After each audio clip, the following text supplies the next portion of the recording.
Okay. Chapter 3, Out of the Antarctic.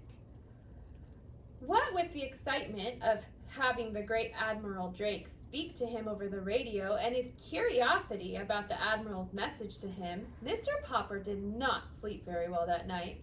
He did not see how he could possibly wait to find out what the Admiral meant. When morning came, he was almost sorry that he had nowhere to go, no houses to paint, no rooms to paper. It would have helped to pass the time. "Would you like the living room papered over?" he asked Mrs. Popper.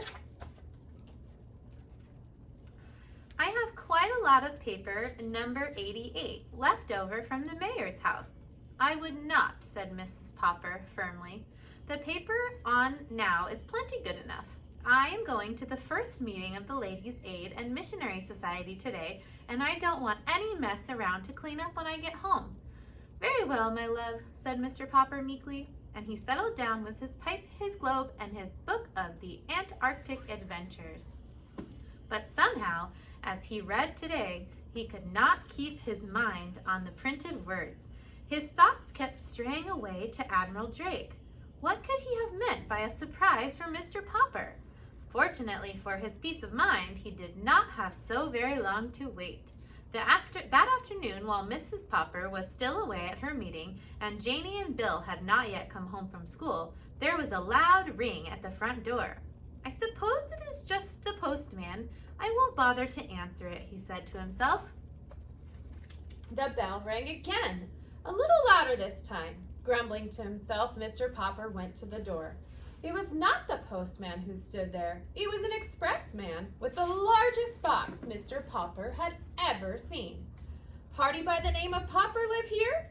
"That's me." "Well, here's a package that's come, Air Express, all the way from Antarctica. Some journey, I'll say." Mr. Popper signed the receipt and examined the box. It was covered all over with markings. "Unpack it once," said one. "Keep cool," said another.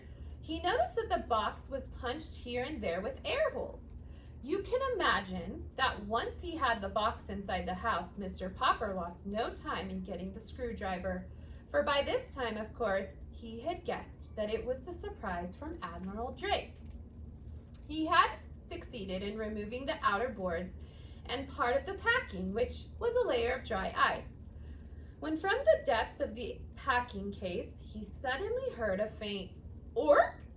His heart stood still. Surely he had heard the sound before at the Drake Expedition movies.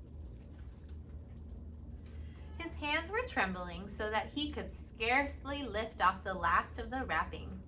There was not the slightest doubt about it. It was a penguin.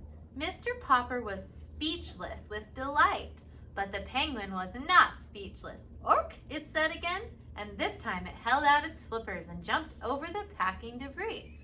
It was a stout little fellow, about 2.5 feet high.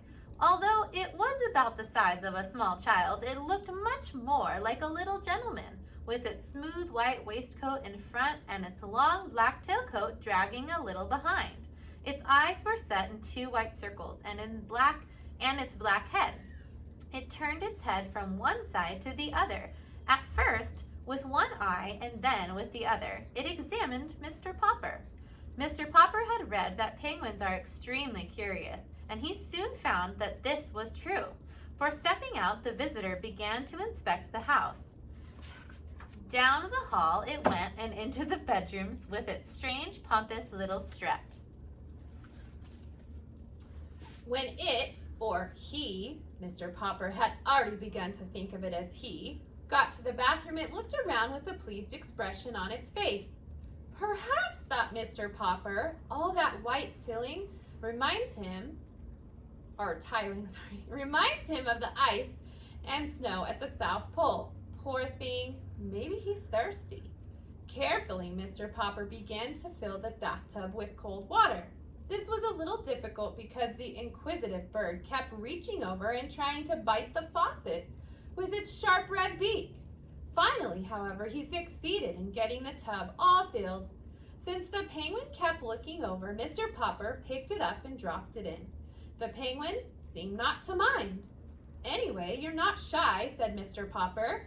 I guess you've got sort of used to playing around with those explorers at the pool."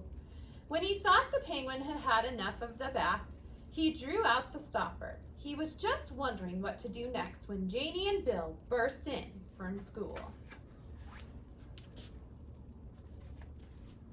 "Papa," they shouted together at the bathroom door. "What is it?" "It's a South Pole penguin sent to me by Admiral Drake." "Look," said Bill, "it's marching." The delighted penguin was indeed marching. With little pleased nods of his handsome black head, he was parading up and down the inside of the bathtub. Sometimes he seemed to be counting the steps it took.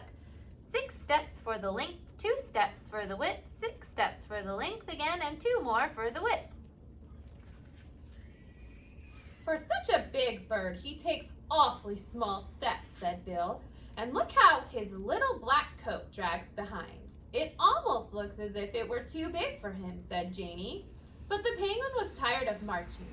This time, when it got to the end of the tub, it decided to jump up the slippery curve. Then it turned and, with outstretched flippers, tobogganed down on its white stomach. They could see that those flippers, which were black on the outside, like the sleeves of a tailcoat, were white underneath. "Gook! Gook!" said the penguin, trying its new game again and again. "What's his name, Papa?" asked Janie. "Gook! Gook!" said the penguin, sliding down once more on his glossy white stomach. "It sounds something like Cook," said Mr. Popper. "Why, that's it, of course. We'll call him Cook. Captain Cook."